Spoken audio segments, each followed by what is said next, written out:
Noah to you all out there.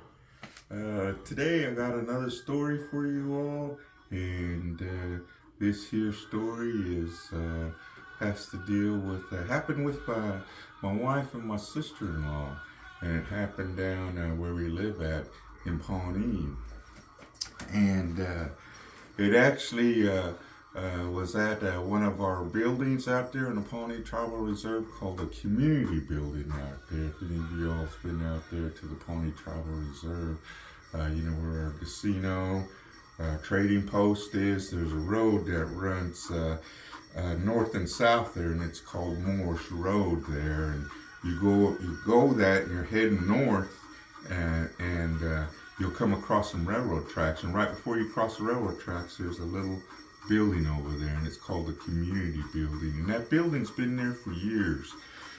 They've had dances, hand games, meals. You know, that's why they call it a community building. And so, but that's where this place had happened at, and where what the story I'm about to tell you here. And my sister-in-law had a birthday party. She has children, and of course, my wife, we have children. And she wanted to have it at the community building because they were wanting to invite a lot of her son's friends. And she asked my wife to help her because our children are the same age, you know. And so she said, you know, appreciate if you can help me out. My wife said, sure. So they rented the community building, and at that time, you know, it's completely different now because the tribe has obviously got some funds and renovated this community building. But at that time, it wasn't renovated, and it had an area, a community area, then a kitchen area, a couple stoves, refrigerator, a sink. And then in the back, it had the downstairs where you could go into a little basement down below the building there. And so they invited, she said they must have had maybe 20 boys, 20 kids. And they had a sleepover. And they had it in that community building. And everybody bought their bedrolls, sleeping bags. They had them all set up. They had a couple TVs. They had one for video games, and then they had one where they were watching movies. And so, you know, you could be watching movies, you know, you could be playing a video game. Of course, they had food, you know, hamburgers, hot dogs, a regular birthday deal, dinner for all those young kids. And you're talking a group of boys that are 12, 13 years old. And so that evening, after they'd done everything and fed, they got ready, and they was putting everybody down. There were some people playing video games. There were some people watching movies. Some were just laying on the floor talking and visiting. Well, it was time to go to bed. And so everybody was, you know, in their areas and where they were sleeping at. And some of the boys, so a few of the boys had gotten up and went into the kitchen. Now, earlier they were told by the adults not to be in the kitchen, you know, not to be messing around, especially not to be going down where the stairs are at. Because at that time, all you had at the back of the kitchen was just the stairs going down into the basement there. There was no electricity or anything on there for the downstairs. And they basically told them, you know, don't be going in downstairs. Well, you know, boys that age, you know, you tell them something like that, it's like telling them, yeah, you guys go ahead and go down there and go downstairs while we're asleep, you know. And well, they were in the kitchen, a group of the boys, and they were in the back, and they started throwing things, whatever they could find, throwing it downstairs in the stairwell that leads down into the basement.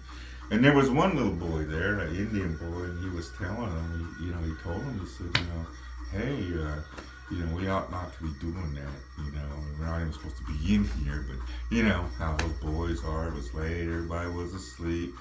So while they were throwing things down into the stairwell, into the basement, one of the boys had a penny and threw it down into the stairs.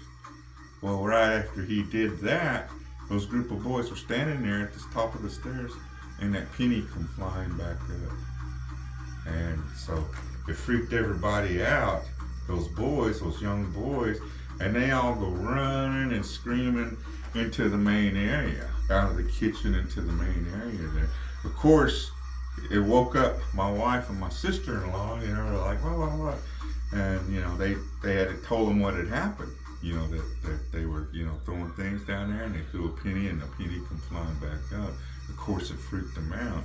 Of course, my wife and sister-in-law, this is the time before cell phones. They didn't have the cell phones like they got today. The place didn't even have a telephone in the community at the building at that time. And so, I just dropped my wife off and the boys down there at the place, and so my sister-in-law and her husband, he just dropped them off too. So they didn't even have a vehicle down there. And actually, it was stormy and kind of rainy out that night, and to make things worse than that, like that.